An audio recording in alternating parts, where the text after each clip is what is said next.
સુરત ઓલપાડના સાયણ વિસ્તારમાં આવેલ ચંદેશ્વર નગર રાંધલ માતા મંદિર પાછળ આવેલ સોસાયટીમાં ગટરના પાણી ભરાવાથી ગંદકીનું સામ્રાજ્ય જોવા મળ્યું। સોસાયટીના રસ્તાઓ ગટરમાં જોવા મળ્યા, જેને લઈ વિસ્તારના લોકોમાં રોષ। વિસ્તારના લોકો બિલ્ડરના પાપે ભોગ બન્યા ત્યારે આજે આવી પરિસ્થિતિ નિર્માણ થઈ। ઘણા બધા સમયથી લોકો આ પ્રશ્નોને લઈ સાયણ સરપંચ અને વિસ્તારના જવાબદારને લેખિત જાણ કરી, પણ કોઈ યોગ્ય નિરાકરણ નથી। ત્યારે જોવાનું રહ્યું કે વિસ્તારના લોકોના પ્રશ્નોને ક્યારે ધ્યાને લેવાશે। વિસ્તારમાં બિલ્ડરો કમાણી કરીને જતા રહ્યા અને રહીશો રોડ રસ્તા પાણી ગટર લાઈનના પ્રશ્નોને કોઈ સંભાળતા નથી। તંત્ર આ વાત ધ્યાને ક્યારે લેશે તે પણ એક પ્રશ્ન છે। મનીષા રાવળ સતીશભાઈ, જેમ કે કાકાએ એડ્રેસ જણાવ્યું ત્યાં હું રહું છું અને આજે 7-8 વર્ષથી આવું ને આવું છે। અમને કોઈ અહીંયા નિવારણ મળતું નથી। અમે પંચાયતમાં 3-4 વાર જઈને આવ્યા। એ લોકો કહે છે કે તમે વેરો ભરતા નથી। હવે આટલી લેડીઝોનો વેરો ભરેલો છે પણ અડધાનો નથી ભરેલો, તે અમે સમજીએ છીએ, પણ આ અમે પૈસા ઉઘરાવીને આટલું અમે કર્યું છે પણ તે છતાંય પૈસા ઓછા પડે છે। હવે આટલો રસ્તો બનાવ્યો તો ઊંચા નીચામાં ગાડીઓને પણ પ્રોબ્લેમ થશે। હવે આમાંથી નીકળવાનું કેમ? તો અમે સરકારને વિનંતી કરીએ કે થોડું તો અમે કર્યું પણ તમે થોડીક અમને સહાય કંઈ મદદ કરો કે જે કે અમારા બાળકો જઈ શકે, સ્કૂલમાં પણ પ્રોબ્લેમ આવવા જવામાં થાય છે। બીજું આ વિસ્તારમાં ઘણીવાર ગટરો ઉભરાતી હોય, આ પ્રકારના પ્રશ્નો છે, શું પ્રોબ્લેમ છે? ગટર ઉભરાય છે, એ લોકો બનાવે પણ છે અને તે છતાંય પાછું એવું ને એવું ગટર ઉભરાતી રહે જ છે। હાલ અત્યારે જે ચાલવાના રસ્તાઓ છે, શું પ્રોબ્લેમ છે?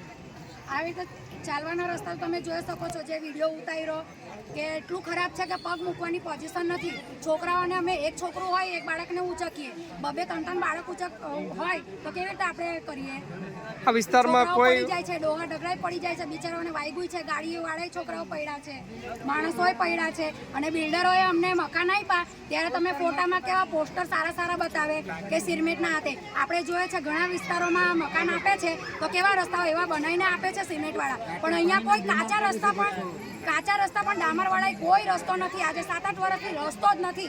ઊંચા નીચા ગમે તેવા રસ્તા છે, કોઈ રસ્તો છે નહીં। मैं यहाँ पे रहती हूँ भाड़े पे। नहीं क्या है, बच्चे मेरे स्कूल जाते हैं, 3 बच्चे हैं, मेरे बिल्डिंग के भी बच्चे हैं, स्कूल जाते हैं, उनको दिक्कत होता है। कभी सुबह मैं लेके जाती हूँ, बच्चे गिर जाते हैं, वापस जाके चेंज करा के ड्रेस फिर लेके आओ। हाँ, और क्या हुआ, सब लेडीज जुट के हम लोग 100 रुपया हर बिल्डिंग से मांग के इसके बाद गिट्टा गिरवाए हैं। फिर भी गिट्टा गिरवा दिए, यानी कि फिर भी बनवा नहीं सकते, वो गटर बासा है, सुबह में फिर पानी बहने लगेगा। सामने धमकी मिल रही है, और अगर बनवा भी देंगे तो सामने वाले बिल्डिंग वाले उधर बोल रहे हैं सोसाइटी वाले कि गेट खड़ा कर देंगे, तो कैसे हम लोग जाएंगे बताइए? पीछे भी रास्ता नहीं है, ये गेट भी एक छोटा है तो ऐसे नहीं खुलेगा।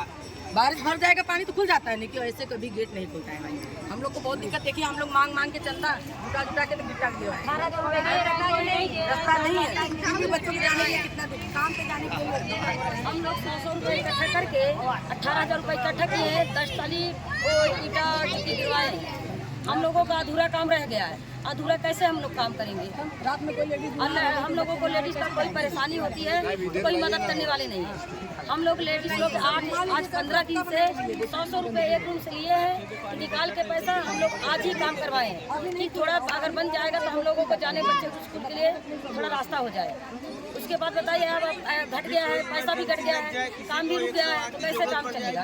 क्या मांग करते हो? प्रशासन से क्या मांग करते हो? बच्चे बीमार हो गए, लेडीज बीमार हो गई कोई, तो हम लोग रात में कैसे लेके जाएंगे? इधर कोई सुविधा तो नहीं है, उधर भी बहुत गड्ढा है, पीछे भी इससे ज़्यादा गड्ढा पीछे लोगों का है।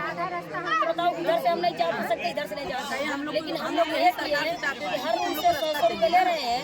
वही पैसा इकट्ठा किए 18,000 रुपया, वही 18,000 में 10 टाली हम लोग मिट्टी गिरवाए। मैं राम सिंह भाई शिव पूजन रेसिडेंसी नंबर 2, हाँ, चंद्रेश नगर बराबर। आदरणीय, हमारे यहाँ पे बहुत परेशानी होने के कारण से हम लोग 12 महीना 30 दिन तक यहाँ पे कीचड़ में रहने के कारण से हम लोगों को कितनी दिक्कत हो रही है, और हम लोग 12 महीने से कितना परेशानी खा रहे हैं, और बीच में सोसाइटी वाले जीत रहे हैं और वहाँ पे खड्डा खोद के हम लोग को जाने आने का रास्ता बंद कर रहे हैं, और उसके वजह से हम लोग क्या करा जाएगा? और बिल्डर भी कोई हमें ऐसा वैसा करके हमको दे नहीं रहा है। हम लोगों ने फ्लैट लेके हम लोगों ने गलती कर लिया है, क्या करा जाएगा? हम किधर रहेंगे, कैसे रहेंगे, कैसे जाएंगे, कैसे यहाँ पे हम लोग यहाँ पे रहने का व्यवस्था बनाएंगे? क्या मतलब है? ये रास्ता बंद करके हम लोगों को आने जाने का रास्ता तो जरूर चाहिए। आपने यहाँ पे प्रशासन में या ग्राम पंचायत में कहीं आपने मतलब वहाँ पे कुछ बात की है, क्या हुआ? कितना बार अर्जी किया, कोई पता नहीं चल रहा है कि कोई अर्जी दो कुछ दो, इसका कोई मतलब नहीं है। अभी हम लोग क्या किया जाए? સંદીપભાઈ, શું પ્રશ્નો છે સાયણના ગ્રામ પંચાયત વિસ્તારમાં વાત કરીએ તો આપણે આ વિસ્તાર કયો છે અને શું પ્રશ્ન છે? અમે 7-8 વર્ષથી રહીએ છીએ અને આ છે ને 7-8 વર્ષથી આ પ્રોબ્લેમ જ છે. બિલ્ડર લોકોએ તો અમને મકાન બતાવ્યું, સારી ફેસિલિટીને એમ બધું કર્યું, પણ કાંઈ દેખાતું જ નથી એની ફેસિલિટી. હવે શું પ્રોબ્લેમ છે આ મકાન લીધા પછી અહીંયા રહેણાંક વિસ્તારમાં શું પ્રોબ્લેમ છે? અમને આવવા જવાની તકલીફ છે. પંચાયતમાં બી જઈ આવ્યા, લખાણ બી છે અમારી પાસે. શું કહે છે પંચાયત દ્વારા? પંચાયતવાળાએ શું છે હાથ ઉપર કરી દીધું. एक गटर के बारे में ही તો શું અત્યારે રસ્તો કેવો છે, શું હાલત છે?